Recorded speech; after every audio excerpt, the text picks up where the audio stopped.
مساء الخير عليكم. رجعت معكم اليوم فيديو اخر. اليوم غادي نحضر عندي واحد المناسبه، اصدقاء ديال الزوجيه اللي غيجيو دونك، وغادي نحضر لهم واحد الماكله مغربيه، وغندير معكم واحد الكاطو، يعني واحد اون تارت بوار. دونك غنخليكم معايا تشوفوا معايا المقادير والطريقه ديال التحضير. انا عارفه بان كاع الناس كيعرفوا يسيبوا البسطيله، كاع الناس كيعرفوا يسيبوا اللحم، ولكن بغيت ندير معكم يعني تشوفوا كاع الاجواء وهذا، وفي الاخير غنوجد لك لا طارت، بغيتكم تشوفوا الطريقه ديالها كيفاش كتحضر ومقادير ديالها. دونك خليكم معايا ما تمشيو فين. رجعت معكم باش نوريكم اشنو غادي ندير. دونك هنايا عندي الدجاج، خديت الصدر ديال الدجاج وخديت الفخيطات. انا ما كناخذش الدجاجه كامله، كناخذ مفرق. دونك هنا درت اللحم في الكوكوط، وخديت البصله، عندي البصله، عندي الزعفران شعره، وعندي سكينجبير، عندي الخرقوم بلدي، عندي القرفه، عندي الملحه، وعندي الابزار. دونك غنقطع البصله غنزيدها على الدجاج، وغادي نزيد هاد القامه وندير. دونك رجعت معكم، انا كنقطع البصله غادي نديرها في الطنجره على هذا الشكل.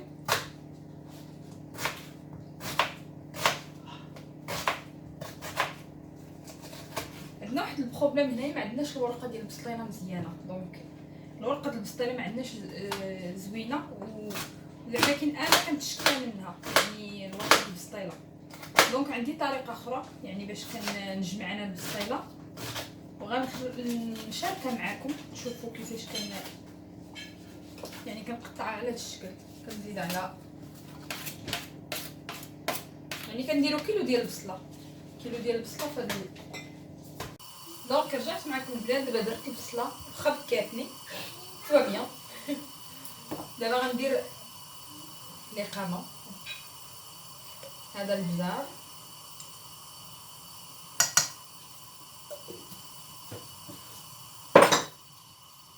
غندير الملحه،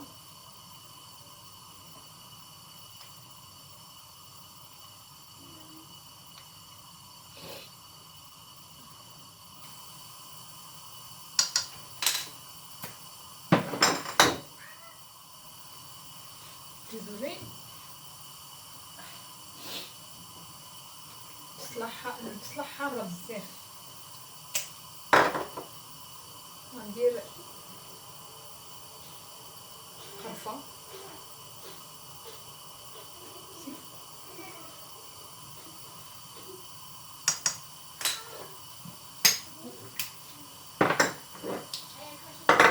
غندير الخرقوم بلدي،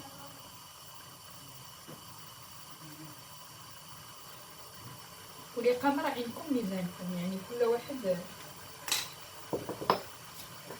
على حسب الكمية اللي عنده.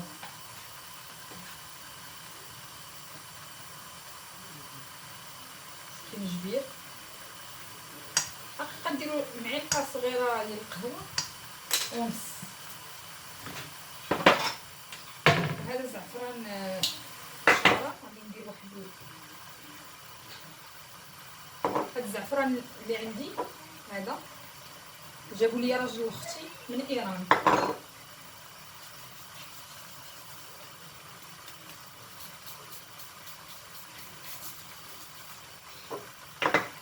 غادي نزيد واحد شويه حيت عندي بالكثره،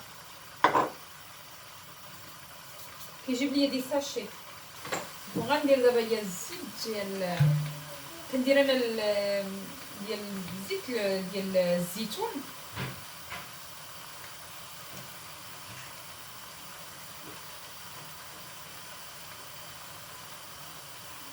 ما كنقويش غير باش تقلى ليا. وهادو هما لي ساشي اللي قلت لكم كيجيوني من ايران، هما هادو ساشي ديال الزعفران. هذه جابتو لي عدوست اختي من ايران، زعما كاين الزعفران غزال. شوفوا كيفاش اللون ديالو.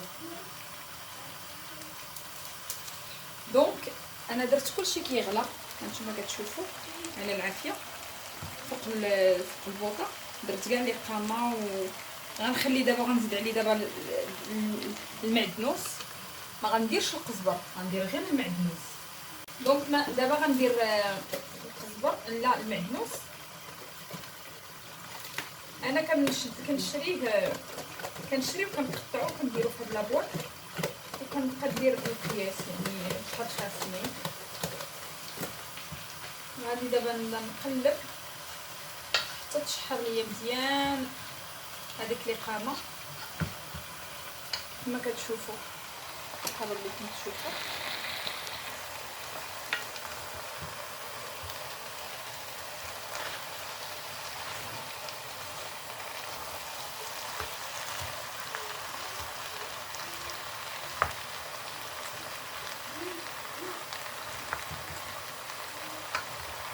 غنخلي دابا كلشي هادشي كيتشحر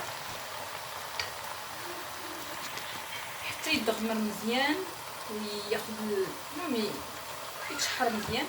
وغادي نزيد عليه الماء وغادي نخليه يطيب. الدجاج راه دغيا كيطيب ومن بعد نعاود نرجع معكم باش نوريكم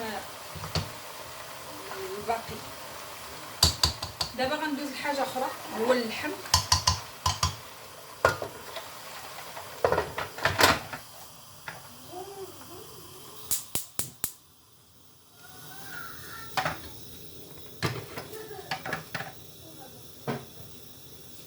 ندوز دابا معكم اللحم نوريكم الطريقه ديالو. دونك عاوتاني جبت طنجره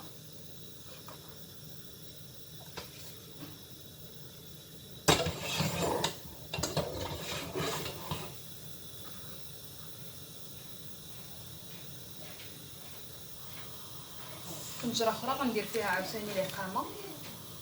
غادي ندير البصله، ندير شويه ديال الزيت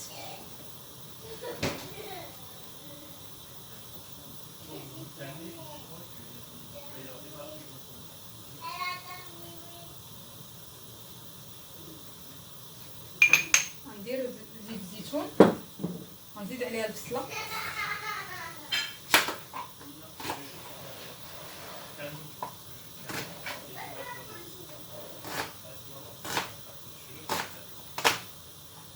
نقطع البصله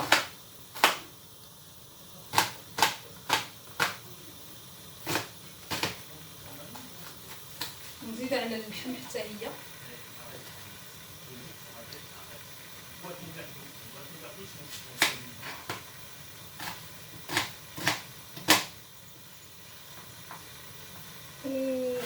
وبغيت نهضر معكم في واحد الموضوع. يعني دابا يعني كل واحد الطريقه ديالو باش كيطيب. كل واحد باش كيطيب. حتى انا من متتبعات الناس يعني في اليوتيوب كنشوف طرق مختلفه. كاين اللي كيشحر المقادير، كاين اللي ما كيشحرش كيدير ديريكتومون. كله كيفاش تعلم، كله كيفاش كدا.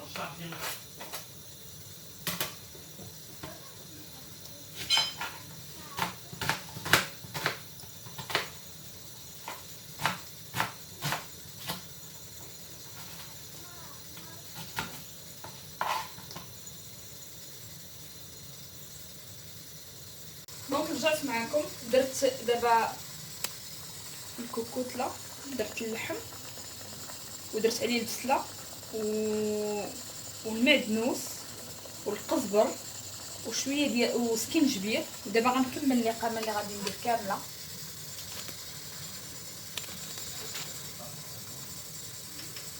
غادي نزيد كاع داكشي اللي غيخصني يعني تقريبا بحال داكشي اللي درت في غنزيد القرفه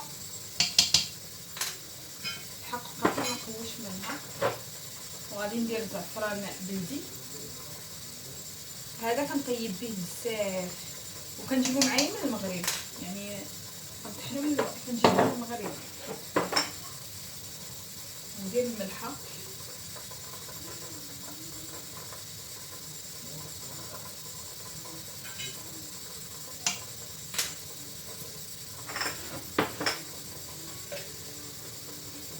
غندير ليه بزار حتى هو.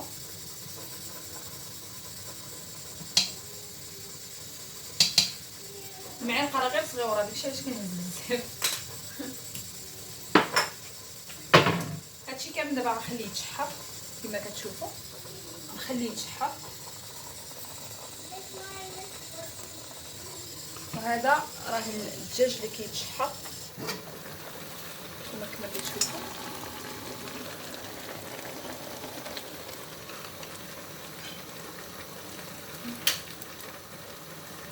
كما كتشوفوا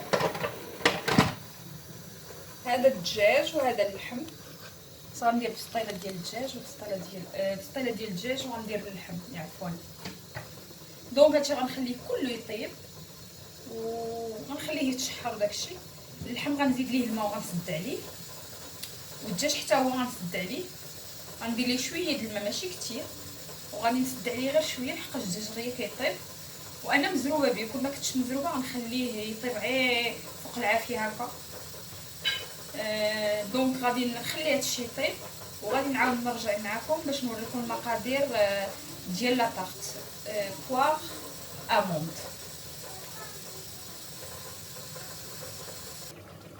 رجعت معكم البنات باش نوريكم كيفاش هانتوما كيتقلى هكا، والدجاج جا على هاد الطريقه.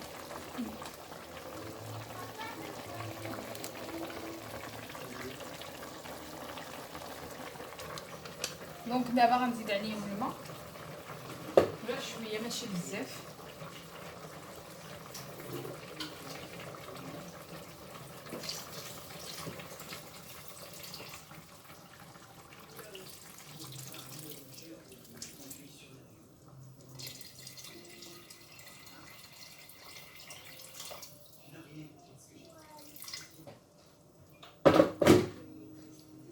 دابا هي غنسد عليهم باش يطيب اللحم.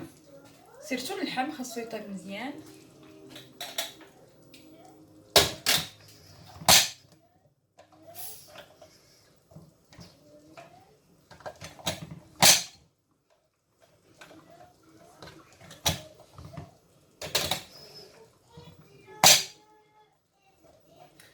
وغادي نسد على الدجاج حتى هو.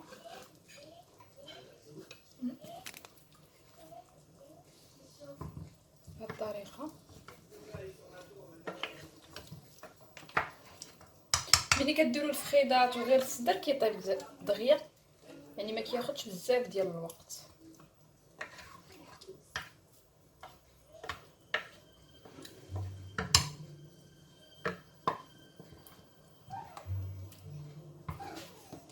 غنزيد شويه في وغنسد عليه حتى هو.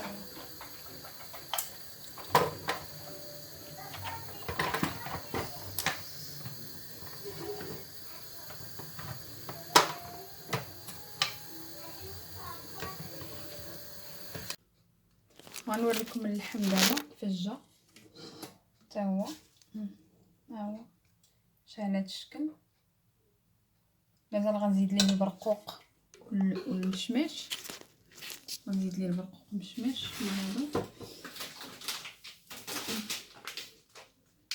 هذا المشماش وهذا البرقوق غادي نزيد ليهم ان شاء الله، وغنوريكم الشكل ديالهم الاخير النهائي ان شاء الله. دونك بقاو معايا وما تمشيو فين. دابا غندوز ندير البسطيله. دونك خرجت الدجاج ودابا لاصوص كتعقد شويه، غنزيد عليها البيض. غنوريكم هذا هو الدجاج ديالي طاب، ودابا غنزيد عليها البيض. غنزيدو على هاد لاصوص باش يعقد ليا، وفي نفس الوقت غندير اللوز يتقلى. شريتو هكا كيتباع جاهز عندنا، لا عذاب لا والو.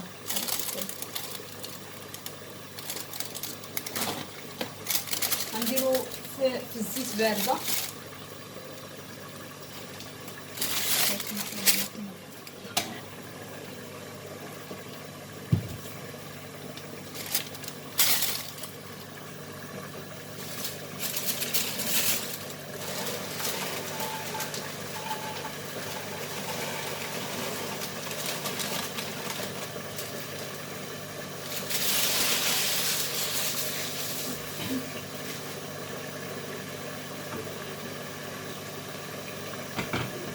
غنخليه يتقلى وغادي ندير البيض في لاصوص. نقص دابا العافيه، نبقى نهرس بيضه ببيضه. منساش مره غير نحركو هكا، ما بغيتوش يتحرك يعني بغيتو يكون دوغي. نحيدو شويه من فوق الزيت ونخليه بحال هكا العافيه. عفوا نسيت يشد يعني راه ما محروقش، غير ذهبي جبتو ذهبي. هذا هو زعما كاين لا كولور اللي خاصو ياخذ باش يجي لذيذ في البسطيله. المرقه ديالي كيفاش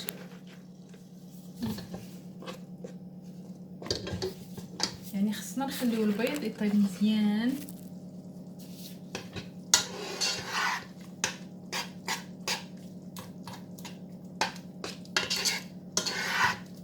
خاص البيض مزيان يطيب. ندير ليه واحد شويه ديال اللقامه ونطفي عليه. نعاود نرجع معكم البنات. رجعت معكم على باش نعمر البسطيله. دابا وجدت كلشي، هانتوما كتشوفوا هاد الدجاج، هذه الزبده، وهنايا عندي الدجاج، وهنايا عندي اللوز. يعني كندير عندنا هاد الورقه منقولش لكم خايبه، ولكن ما عنديش لو شوا غير نستعملها.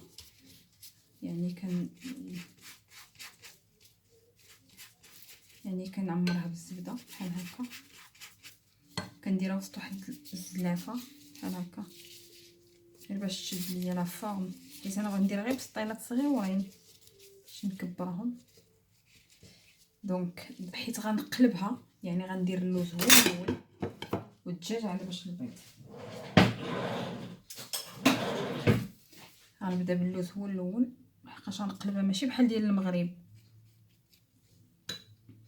ديال المغرب كتبداي بسميتو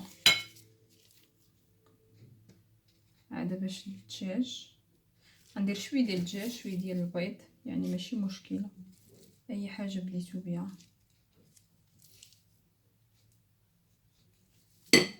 ندير شويه ديال الدجاج على هذا الشكل. ودابا غنبقى يعني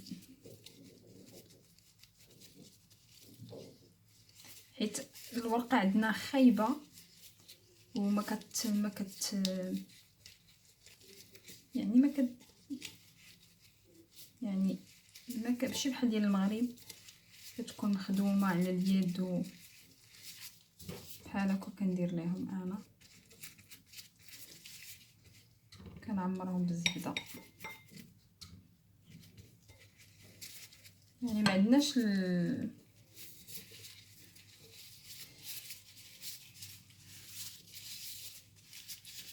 كنديرهم انا غير صغيورين كنكبرهمش.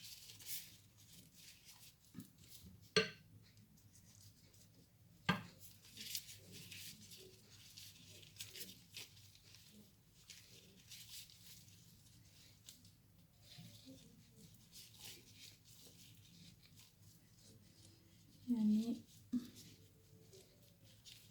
غتجي حتى كنت يجيني نديرو بحال هكا كندور كيجيو بهاد الطريقه. ونحطهم هنا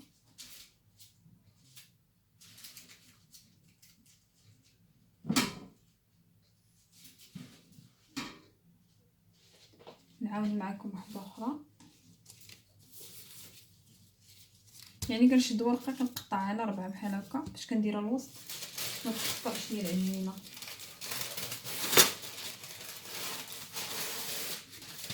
حيت كما كتشوفوا الورقه ما زويناش، كتجي ماشي رطب، ماشي بحال ديال المغرب.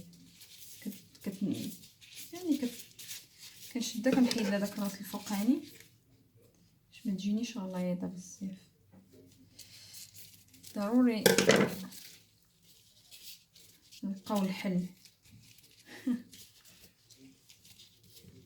مزيانه بالزبده.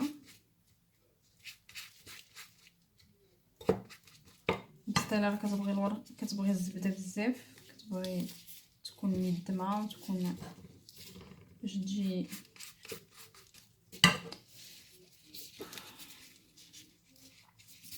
دابا كنخشيها مزيان هكا في الزلافه. كندير اللوز هو الاول لحقاش كنقلبها. كندير شويه ديال الدجاج وشويه ديال البيض.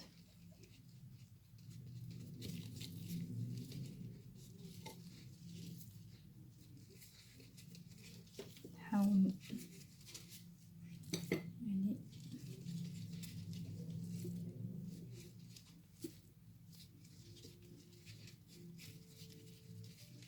نزيد شويه ديال الدجاج.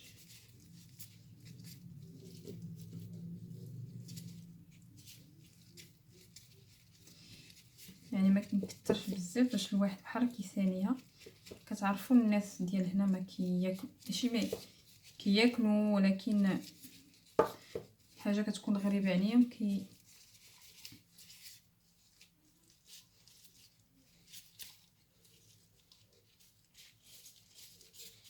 يعني كنجمع بهذه الطريقه. كندير بحال شي كميسه باش نطلع لكم تشوفوا بحال شي كميسه. كنجمعها ايديا بقاش كما قلت لكم الورقه ما زويناش.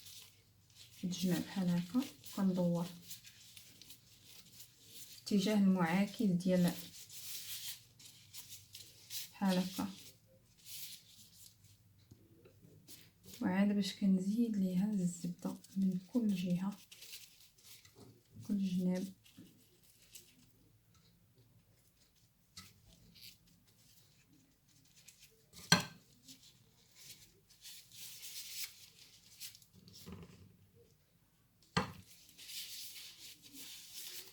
نعمرهم بزاف باش اللي يشد وحده زعما كيكملها.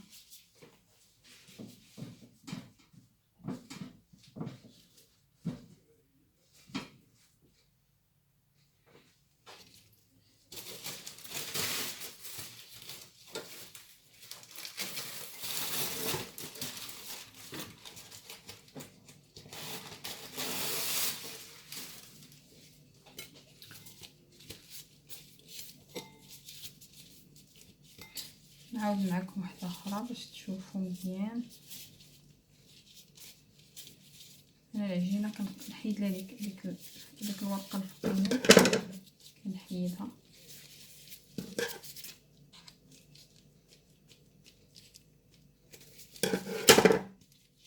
كنخليها بحال هكا. كندهنها، كنجيب واحده اخرى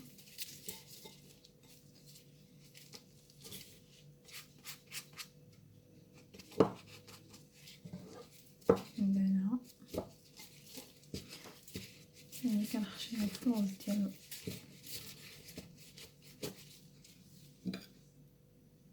ندير اللوز.